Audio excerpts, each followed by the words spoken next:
Hello and welcome to the latest episode of The Hex with Armand Kafai, John Arnold, and Daniel Robertson. Before we get started, go ahead and hit that like button and subscribe to the channel if you have not already. We really appreciate it. We are, guys, right on like a year of doing this pretty much. I realized we started pretty much last year right around MLS Cup, right? So we're up over 200 subscribers on YouTube. So appreciate that. Help us grow the channel. Of course, subscribe to Getting CONCACAF on Substack with John Arnold and Footy Analytics Musings with Armand Kafai on Substack as well. And while you're there, subscribe to what are we called? The Hex.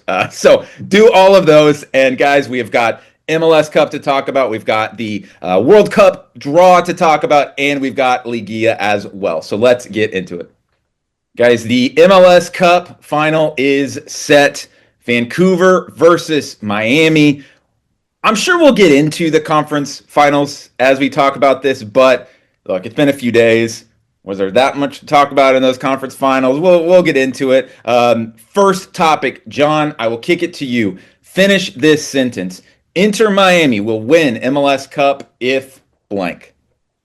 Inter Miami will win MLS Cup if they can defend. I think that it should not fly under the radar that Inter Miami got to the MLS Cup final with a 23-year-old as their goalkeeper, Rocco Rios Novo, who's been around a long time. I'm like a sicko, so I remember him with like Phoenix Rising. I was going to say, I thought he was at Phoenix Rising in Atlanta too, right? Yes, in Atlanta, yes. I think he has made the goalkeeping position better. But then you look at the defense and you say, well, they've kept clean sheets in 2 of the playoff games that they've played. Only allowed 1 goal to New York City. It kind of came, and not when the match was already decided necessarily, but like Miami had a 2-goal lead. But we've known this is the team's issue, right? I mean, I think that Marcelo Wygant versus Ali Ahmed battle is the matchup of the game for me. If, Vancouver can just get the ball up the field through Ahmed, which they might be able to, because what's Wygant going to do that we haven't seen him do before, then there could be some trouble. But if Miami can defend, if Rocco Novo, does well, if he stops them, they'll win, because the attack isn't the question for me. Lionel Messi will do what he does, and the fact that Messi has not only been so good as an individual, but the fact that now Luis Suarez not starting seems to have energized Tadeo Allende, and we see Mateo Silveri also kind of rise to the level. The fact that all of a sudden Messi has running buddies again who are not his old friends necessarily, although those guys are further back on the field, but like who can play off him and who are fast enough to get to the clever ball that he's playing, I think has just made it so that this Miami team seems to be as world-beating as we were led to believe, or they wanted us to believe for whatever, 6, 7, 8 months in the regular season. But we kept saying, well, I don't know. Yeah. But... I did it. Yeah. But this game could be 6-7 in Miami's not favor if they can't defend. So I think that's the key, Armand. Man, you had to throw 6-7 in there, huh? Oh, he's the one with the teenager. Yeah, exactly. Yeah, he's probably telling that every day. It's a little younger than that, to be honest. That's the kids true, saying 6-7 are like kind of like pre-teenage. That's true. Really? I mean, I wouldn't know. I'm too old. John's now, up on the trends, but Armand. Yeah, I've got kids, nieces, and nephews. Armand, how does Miami win MLS Cup? So, what's the sentence again? Miami will win MLS Cup if? Yep. Miami will win MLS Cup if it's played on their terms. Now, we've kind of talked about this quite a bit on this pod, but Miami, when the game is played under their confines in a game that is relatively under their control, they seem to just dominate it. And we saw what happened early on. NYCFC sat back and got absolutely smashed, and then they shifted and became a little more aggressive out of need, and that actually nailed by that time though. Exactly. Yeah. It actually produced results where they pulled it back 2-1. I think they had an opportunity to even tie it up, in situations. Miami is really good if you just let them pick you apart. That's something we've seen all across the playoffs. You have Sergio Busquets, who is an orchestrator. You have DePaul. You just find Messi. These guys are all going to break lines. If you cannot force Miami out of the way that they're playing, then they're going to win the game, plain and simple. You have the best player, arguably, in the world in Lionel Messi in football history, which, John, I don't know if you listened to our pod that we talked about how maybe you were right about the whole Son Messi thing. Yeah. You guys were eating some crow for Thanksgiving dinner? A couple guys in the comments were giving us shit.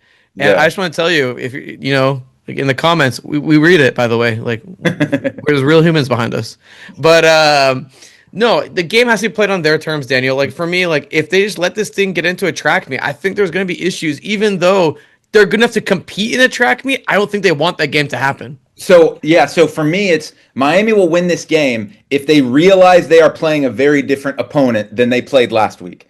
Because I didn't, these conference finals, it's like by the time I was ready to tune in, going against Oklahoma football, which we have to mention on every episode, that game was against Oklahoma LSU. Well, by the time I was ready to tune in, it's 2-0, and you're kind of like, all right, do I really need to change my attention here?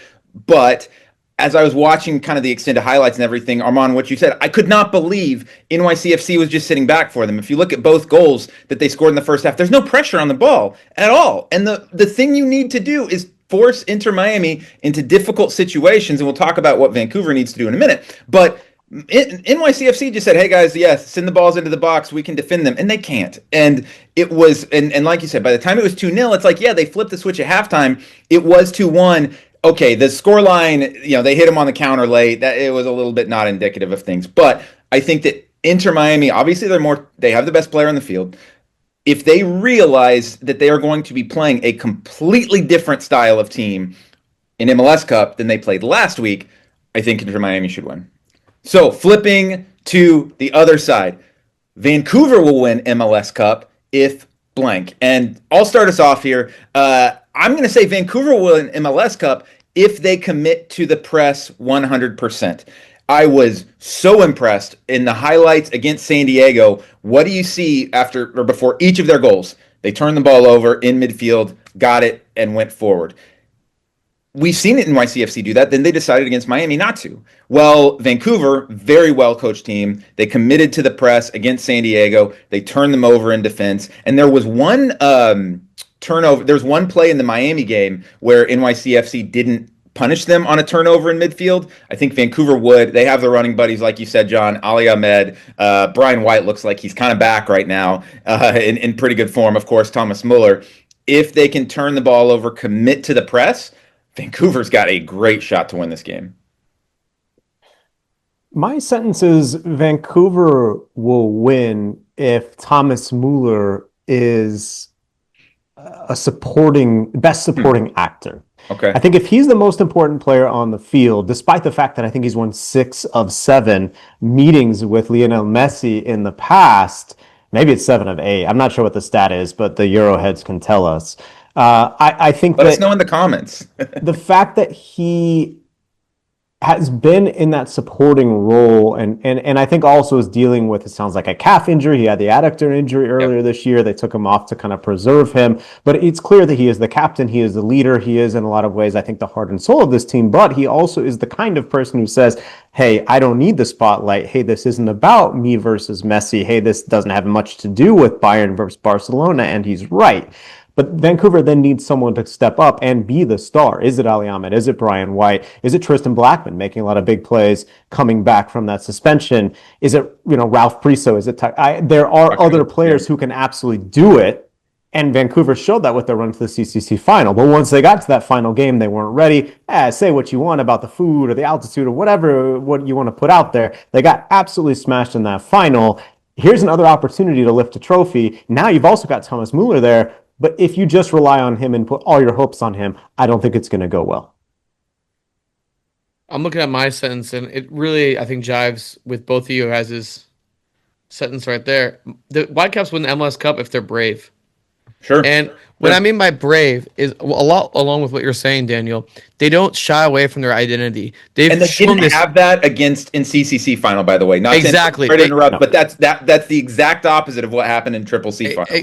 And a lot of teams, when they play Miami, just decide to play just in a completely different way to, mitigate Lionel Messi. Messi just causes these problems where coaches overthink things, I think, drastically. Look, your press is one of the best presses that we've seen in this league. They're swarming. Andres Cubas is swarming on players. And yes, you're probably going to get the antics of DePaul, who's going to, probably dive a little bit and try to draw a foul. Busquets, who's really good on the ball, but just maybe a little slow if you put him under a little bit of duress. Their center backs, their back line minus Jordi Alba, they're not the most confident, I would say, on the ball either, with Maxi Falcon. I think it's going to be Noah Allen as the other center back, and Cello. Like, these guys are not the most confident players. Rios Novo as well. There's going to be opportunities, and we saw it in the game against San Diego, where San Diego was making turnover after turnover, and Vancouver was pouncing on those and scoring them with relative ease. Look, you need to be brave if you're Jesper Sorensen. You've played and you have this identity that's absolutely brilliant and fun to watch. Stick with it, push through, and you'll be lifting MLS Cup. I mean, it's going to be a challenge, but overall, stick to your principles that got you here. Through Ali Ahmed, who I think has been such an undervalued, not undervalued, but underappreciated player, with what he's been doing. Andres Cubas as well, John. He's been incredible. Vancouver's an unappreciated team, right? Like, I think that as much as look, I'll point the finger at myself, man. I texted you the other night, like, I needed to watch more Vancouver. I just did it. I watched their CCC run, and then they kind of faded for me, right? Yeah. Even though they were consistently good. Thomas Muller shows up, but so did Son, right? Like, you had all these different things that kind of turn your head and look sexy. And even though Vancouver has some very attractive pieces, players who play in a nice way, it just wasn't like the sauciest thing. And then all of a sudden, here they are in the final, and you start to watch, you like dig in. I watched the 7-0 against the Union. Obviously, that's like a different game than most of the ones they play. But you start to look into this team, and you're like, man, these guys have great pieces. They play good soccer. I think it's just an underappreciated team, and let's give them some flowers and give them some appreciation, even if they don't end up winning, because our sentences don't come true. And their situation, guys, like, going into the year, we talked about this last episode, D-Rob, they were on the verge of being sold, right? Well, or on the market at least. That hasn't changed. Yeah. On the market, and Don Garber came out a couple of weeks ago and said, "Hey, we're trying to figure out what's going on with the stadium situation, with trying to share revenue and making it work at BC Place." This is a team that's gone through a lot. The injuries, the international call-ups that they had in the middle of the year where they struggled, and people were like, is Vancouver actually good, or was that just like a first half of the season thing? Well, and if they were to win MLS Cup, remember, they would be 3 points away from completing a treble. Because obviously not many MLS teams compete in the Canadian Championship, but 3 points away from a treble. Impressive. So for segment 3, we want to talk a little bit about legacies and what this match would mean for teams' legacies. And you can look at Supporter Shield, you can look at other trophies, but guys, everyone remembers who wins MLS Cup at the end of the day. And starting off with Miami and starting off with Lionel Messi, Armand, if Lionel Messi and Miami win MLS Cup this weekend, what does that mean for his legacy as a guy who won, the World Cup? Obviously, he's won everything there is. What do you think that would mean both for Messi and for Inter Miami? Well, I'll start with Miami. I think it means the world to Jorge Mas. Mas pushed so hard to get Lionel Messi to join Inter Miami, and he competed against the Saudi clubs and other clubs across Europe, and he got Messi. And to show for us so far, it's been there's been some successes, but he's missing the one trophy that everyone MLS wants, MLS Cup. It'd be vindication for him that, hey, he came in, he got this guy, and now he's going to open and christen his new stadium with an MLS Cup win. So for Miami, it would mean the world, especially, guys, remember how they started off in MLS, that whole scandal with the salary cap things and circumventing the cap with Blaise Matuidi, Rodolfo Pizarro. Oh my God, I almost butchered his name. Higuain wasn't a great situation either. Yeah, Fatboy Higuain in the moment. Like, these pieces that they had just weren't working, and you bring in Messi, now you bring in DePaul as well, you brought in Jordi Alba, you brought in Sergio Busquets. You're making Miami a well-known across the world. I know it's the Messi effect, but it's crazy how many people are like, oh man, I'm not going to watch MLS Cup because of Miami. Like, to me, I get that it's Messi, but they're talking about the other pieces of Miami, whether it's Sevilla, where it's Tadeo Allende, John. They're talking about all of Miami, and I think for Jorge Mas, this is just everything you'd want from when you bought the club. I think beyond Jorge Mas and even beyond what it means to Messi, it's so complicated in a way to kind of pinpoint where this would go in his trophy case because he has trophies that Yeah. obviously are way more important, right? There's no questioning that you'd rather have a World Cup or UEFA Champions League or La Liga titles than the MLS Cup, even though we're all MLS sickos and respect the league. I think this would be a validation of Messi's decision to come and of the project that he's invested in, right? They clearly built the whole freedom to dream thing. That's Jorge Massa's like professional, personal saying, comes from his father, etc. But like the right to dream, the freedom to dream, all that stuff is like it's basically Messi, like, or at least it has been linked to him. And I think that you make a gamble, although it's not a huge one because Messi has been a success, but this would totally validate it. You can always point to that trophy if they end up lifting it. Yes, next year the stadium opens. Who knows what's going to happen? Who knows how things are going to look? But overall, it just would be a validation of what Miami wanted to put together if they're able to lift this trophy with Messi. He's been great. They've been good. But it would just be a different thing if they actually win the title and have the top prize. And I know we've already mentioned, but I think that new stadium is something that should be mentioned because this Freedom Park that they're building, John, you've been to the Miami airport plenty of times. It's right next to the airport. World Cup coming to Miami next year. Think about the friendlies that are going to be played in that stadium before the World Cup. Obviously, they haven't really announced anything yet, but there's going to be some big games there. Okay, is that different if Miami wins MLS Cup? Not necessarily, but if you're opening that stadium with a banner raising, that is you said it, validation of everything that they've done, that we're the biggest team in MLS by far. We're doing things differently than anyone else. Our vision is correct. Like it or not, hate it or love it, we've got the trophy to show it. And if they don't win this, everyone can still poke them and say, but you haven't won this. You haven't won this. Like, we've still got this one. Sorry, John, go ahead. Well, and also the team building, right? Because if you win this, you send off Busquets and Alba and say, hey, we did it, congratulations. And the pressure's off as far as who you're bringing in next year. Yes, you still want to have a competitive team. You want to compete in this World Cup year, et cetera, et cetera. Yeah, but even you have until the summer window really after the World Cup to like, quote unquote, get it right. Mm-hmm. But the pressure really will be on if they don't win this trophy, because then I think people are going to be pointing. That stadium, just a quick footnote, it's a shame that it's at Chase. The old Chase Stadium. Yeah. Rinky dink. It's in Fort Lauderdale, that new one. Beautiful location, central Miami, right by the airport. It's too bad that I won't be there on Saturday. I'll be up, 40 miles north. But yeah, you will be there. Looking forward to hearing about that. And just real quick, guys, with Vancouver, okay, again, if they don't win on Saturday, what does that mean for their legacy of a team that is for sale, that is still figuring out their financing, that didn't win CONCACAF Champions Cup? I mentioned in the last segment, they could win the treble, or they could be 3 points away from a treble, or, hey, we came away from this season as probably the most almost team in MLS history, Armand. But I don't think that means much, like, to what they're doing, man. Really? I think it does. I think they want to win the trophy. Vancouver has been absolutely revitalized with Thomas Muller, sure. and we saw BC place Rocky when they played LAFC. They had a watch party for the Western Conference Final as well too. There seems to be some sort of revitalization of the Whitecaps, a team that was kind of forgotten for a bit. But Jesper Sorensen has provided us a style that's just been so entertaining to watch. And these pieces, these storylines, I think it would mean the world to Vancouver if they win, because it also would, on an MLS roster building point, these are guys that aren't necessarily a big time. It's not Rodrigo De Paul. We haven't even said his name yet. I was going to mention Sebastian Berhalter was just a pickup from just a random pickup, $50,000 allocation money. He said he told his dad he was about to quit. Exactly.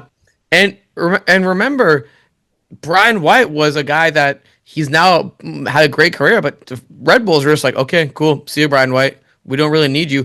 There's not I wouldn't say there's a star in Thomas Muller, obviously, but the pieces around Thomas Muller aren't stars. Or like Tristan Blackman coming from LAFC and now becoming defender of the year as a center back in Vancouver. You look at guys like Tate Johnson, who's played a big role, rookie.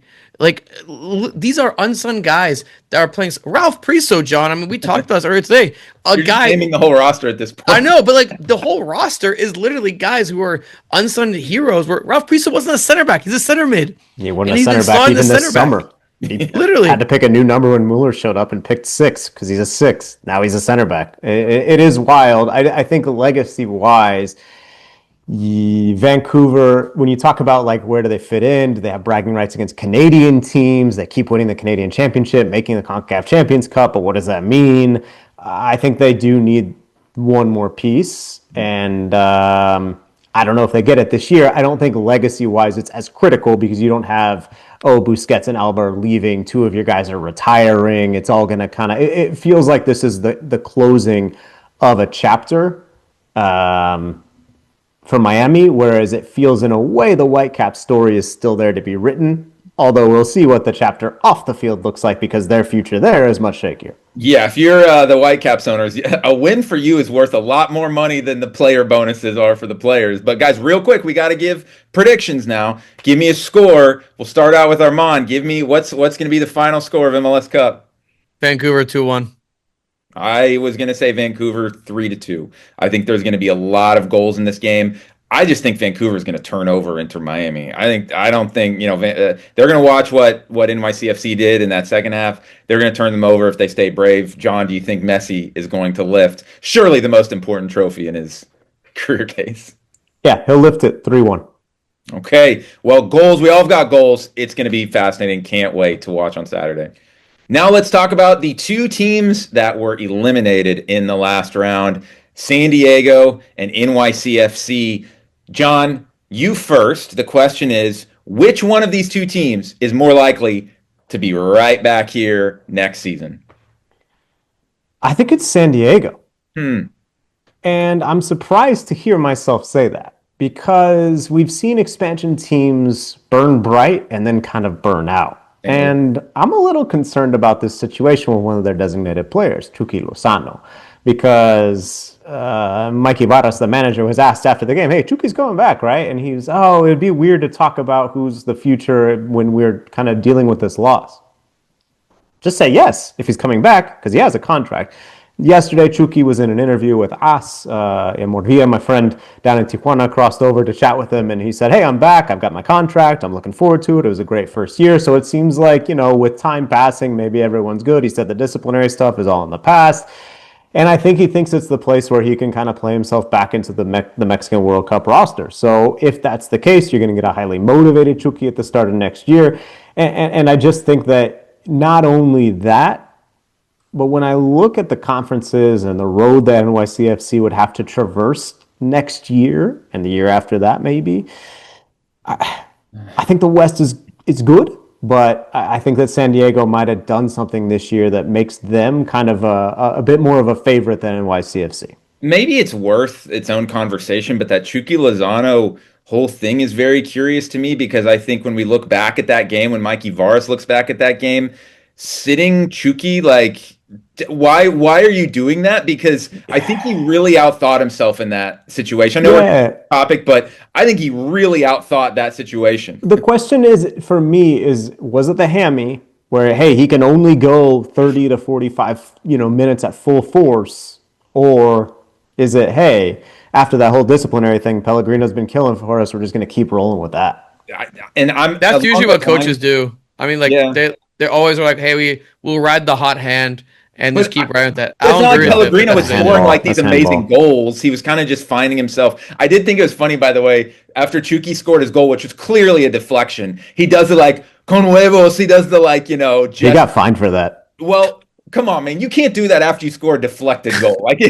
Come on. Well, he did. Do you think that was the fine? They were like, if it had not been deflected, we wouldn't have fined him, but... Yes, but I'm going to actually say NYCFC because the thing you got to remember, John, is look at this. NYCFC is 1 year away from having one of the best stadium situations in MLS and having, honestly, one of the best situations in general because they're still with City Football Club. They're not going to be afraid to spend. 2026 might be a gap year for them with Martinez having done his ACL. It's not realistic to think he's going to be back strong in 2026, maybe towards the end of the season, but probably not. If it's anything like Ricky Puig, he's going to be out for the year. So, but when you look at their future, I think couldn't be brighter. When Etihad Park opens, that's going to be the jewel of soccer in in New York City. They have connections all over the world. They've always been a pretty well-run club. I think NYCFC, has an even higher ceiling than San Diego. And San Diego, I know we mentioned Pellegrino. They've got a big fat hole right in the middle of that striker spot, though, that they need to look at for 2026. Do I think they'll fit it well, Armand? I think they do. I think they've gotten plenty of, what's the term I'm looking for? Benefit of the doubt. Benefit of the doubt with what they've done. But who do you think is more likely for next year? It's got to be San Diego, and it's more because of what we know about San Diego. Yes, it was Tyler Heaps' first year as chief soccer operator or officer, whatever the hell the term is.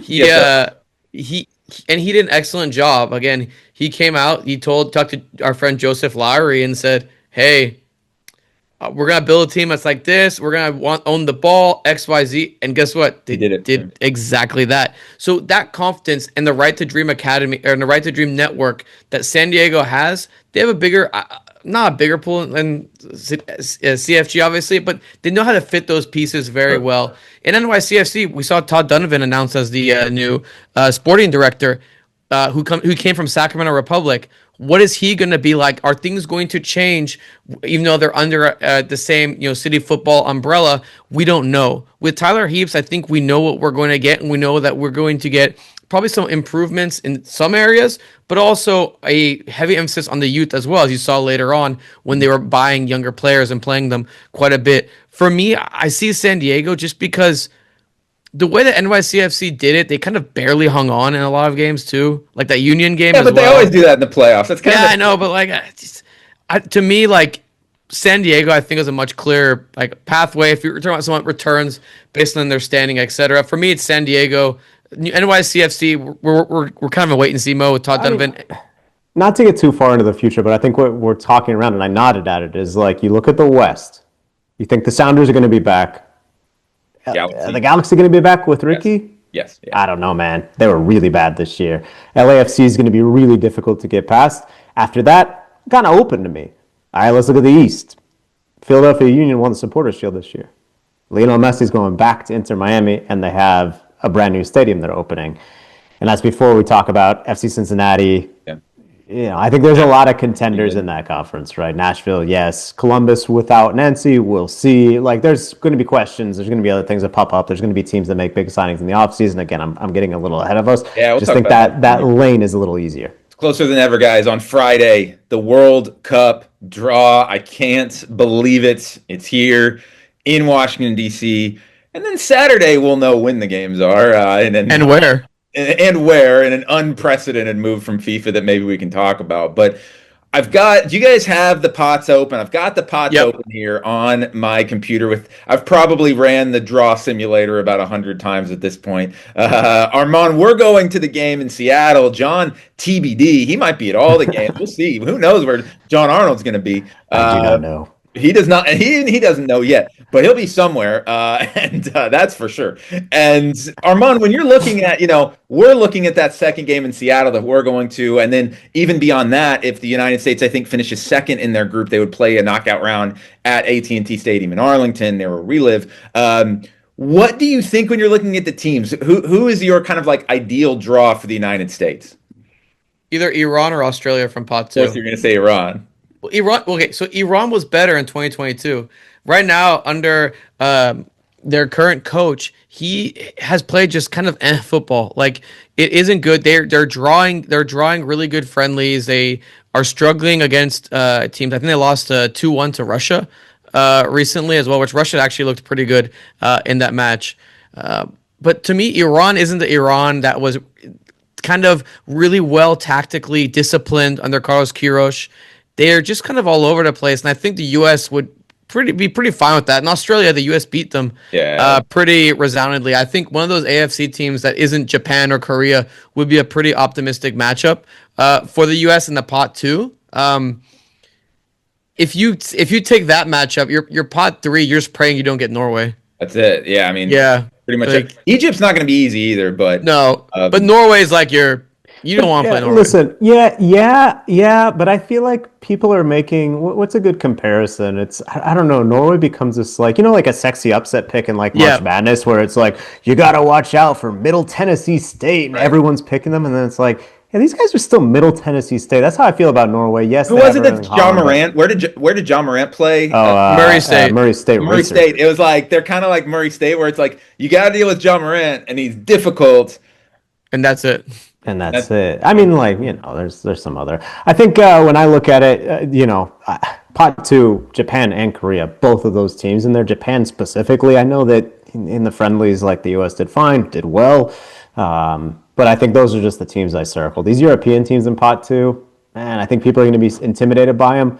Croatia, I think, is good, but like after that, is Austria good? No, they couldn't even qualify with Bosnia Herzegovina, right? But Yeah. No, I mean, and for me though, it's like when I'm looking at the group and what I want, a lot of it is about fun, and I want to get like fun matchups. You want to get not too difficult, and you want to avoid. To me, it's avoid Uruguay at all costs. We saw in Copa America. you don't think that'd be fun?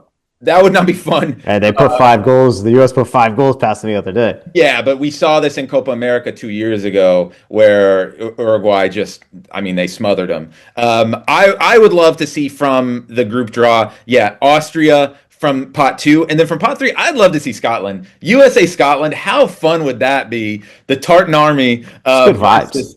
That'd be wild in for the LA. vibes, it'd be a fun game. And then, obviously we don't know everyone in pot 3 yet. It's basically a 50-50, right? There's going to be half really bad teams and half really good teams. I think if you're the U.S., we want the CONCACAF team to qualify from that playoff, but obviously the U.S. couldn't get drawn against them. So their odds of getting one of those really tough European qualifiers goes up just a little bit more. So we'll be rooting, if you're a U.S. fan, maybe you want to root against CONCACAF in that playoff. Not John, though. He's shaking his fist. But as you're looking at it, you kind of want to get one, I don't want to say easier game. There's no easy games, but you kind of want to get one easier game and one really fun opponent, right?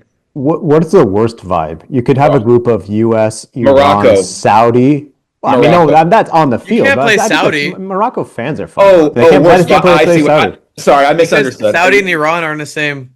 You're saying Confederation, fan I see what you're bases. saying. You're saying Yeah. Okay, so let's say U.S. I think South I want Korea. Saudi from pot 3. South Korea? No, that's good vibes. Wait, why? that's great vibes. I'm saying, what is the worst vibe you could create? You said you want Scotland because they're good vibes. Who has the worst vibes? I mean, I don't want to get too political, but just like USA Iran, there's going to be so much politics. And we saw it Hey, last World Cup. FIFA is not making that happen, man. They're gonna put Iran and Mexico. Hot ball. Yeah. Well, but there's no group that's just in Mexico unless they come out Saturday and say we fixed it. Which I don't. Look. Certainly anything can happen in the current landscape, but I just think that I think that FIFA is trying to curry favor, partly so they can say things like, "This is our procedure," and my sort of, I guess, pet theory, who cares, is that Iran will play games in the U.S. and it's not going to be a huge problem. Yes, a million people are going to talk about it. Yes, there's going to be storylines, but I think it's kind of similar to what we saw in the Gold Cup with Haiti, where Haiti got put on this Trump list, and then they still have fans in the stadium. The team still got their visas. Everything sort of ends up being fine. It is crazy that we're in this situation. I'm not saying that it is right. I'm not saying that this is how things are operating. I just think that maybe some of this stuff might turn out to be a little overblown, as serious as everything is right now. Well, and speaking of Mexico, John, when Armand and I were in Germany for the Euros 2 summers ago, the first game was Scotland versus Germany. We were in Munich. We didn't have tickets, but the city was full of kilts. That first game of the World Cup is against Pot C. How fun would Mexico versus Scotland That would be insane. be to open the World Cup? Or Mexico, South Africa, a flip of 2010. Shabalala there is like a ceremonial together, John. We did, man. We did watch that game what together. was that bar on? Oh man, over by a Boxing sketchy Lake. neighborhood. It was over by Boxing Lake. Yeah. Okay. Man, and then we went and watched the France game right after. It would have been France-Croatia because that was the rest of the group, right? We watched it at what used to be Trinity Hall. And here we are 16 years later recording. Older and wiser. There is another playoff going on in North America, the Liguilla. We told you guys on the show last week, tune into the Liguilla if you want to see basically just freebasing soccer straight to your veins. And that's what we saw. We saw Chicharito miss Oh my God. game-winning penalty. The memes about that miss was funny. Might be the last kick of his career, so to speak, the last meaningful kick of his career. We saw America bottle it right at the end against Monterrey. They're done. We saw, Tigres was down 3-0 against Xolos. That was done by halftime. No problem. Yeah. Unbelievable stuff, guys. Some great matches. And so we are into the semifinals, which are doubleheader Wednesday, doubleheader Saturday, 4 hours of Liga MX on Wednesday and Saturday. You're definitely going to want to lock into that. John, we will start with the man who knows everything about the Liguilla. What is the lower seed more likely to win in the Liguilla in this semifinal round? It's Cruz Azul. I think it's got to be Cruz Azul. They didn't look good in the game against Chivas, but they eventually got it done. I think that the combination attack defense that they have is just stronger than a lot of other teams. And like even Charlie Rodriguez got in on the scoring with the late goal, and he actually had a pretty good game overall in the midfield. So I think, you look at Cruz Azul, they also could throw a huge wrench in things because if they make the final, which I think they will, the final is on Christmas Day, and then I think the 28th, because they're going to Qatar for the Intercontinental Cup because they won the CONCACAF Champions Cup. So Cruz Azul could totally screw the schedule because they play Flamengo on December 10th. If they win that, they play, I believe, Pyramids FC from Egypt. And if they win that, they play PSG. Then they would come back and they would play whoever in the final. So I'm thinking we're going to get... what can we call this? Christmas with Cruz Azul. I guess that's, we just call that here. I like a Celeste Christmas, I think, is what we're going to have, because I think that Nicolas Larcamón is a very smart manager. Even though the Chivas series wasn't impressive, I think that they're going to get past Tigres. Yeah, but if they don't, we could have a potential Clásico in the Liguilla, which would be insane. Armand, can Monterrey get past Toluca? I think so. Really? Toluca struggled in that second leg, man. They struggled to finish, but there's no Alexis Vega, which is the biggest issue. Right.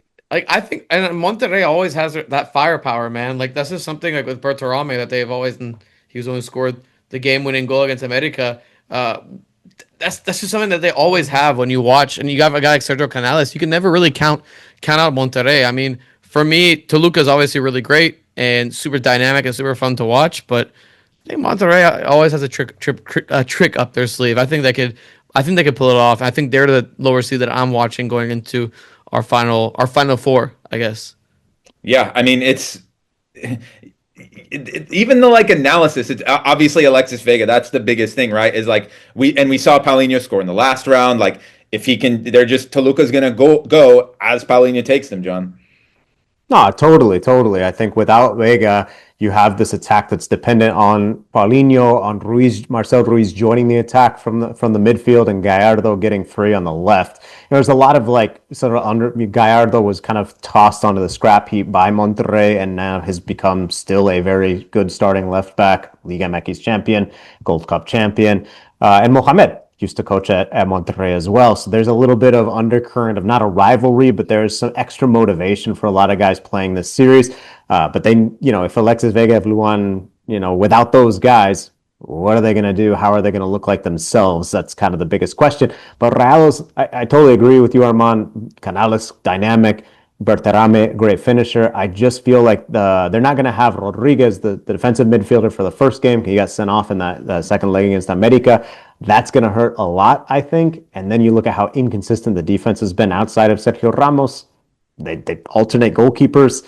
It should be a fun series. Should be goals. That's why I like Toluca a little more. But legitimately, you're at the stage where it wouldn't be a surprise to see any of the four teams lift the trophy. John, where's the place in Miami? Are you going to get done with MLS Cup duty? It's Central time, 1:30 kickoff on Saturday, and the Liguilla doesn't kick off until 8 o'clock in Miami, obviously, 8 and 10 p.m. Are you going to go find a place to watch it? Let me know in the comments if there's a good spot. I definitely would be keen to. And of course, in Miami, you can find a little, a cafecito on any corner, a little Cuban coffee with the sugar and everything. So if I'm going to be watching a match that starts at 10:10, like Tigres Cruz Azul, I'll get CONCACAF-nated for sure. So yeah, let me know where I should go in the South Florida area, and I'll try and rock up. Love to hear it, guys. Lock in Saturday, 1:30 p.m. Central kickoff MLS Cup. 7 and 9 basically kickoffs for Liga MX, second legs of those conference, or well, not conference, just semifinals. So that'll wrap us up on the Hex this week. Thanks for listening, and we will catch you next time.